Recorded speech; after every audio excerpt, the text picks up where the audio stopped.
taklak ng dala. Parang makikipaglibing siya. Alam niya. Alam ko yan. Magko-comment ako dyan, talaga. Talaga? Sa Facebook. Alam ko yan. Yan ba yan?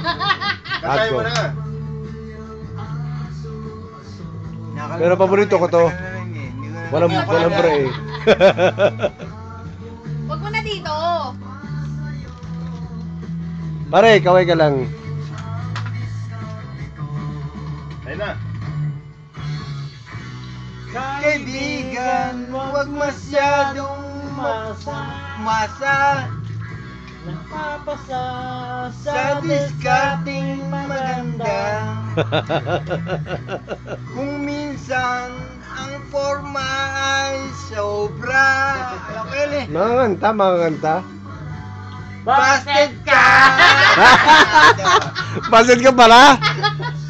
Nung punta, kaibigan, nakapo.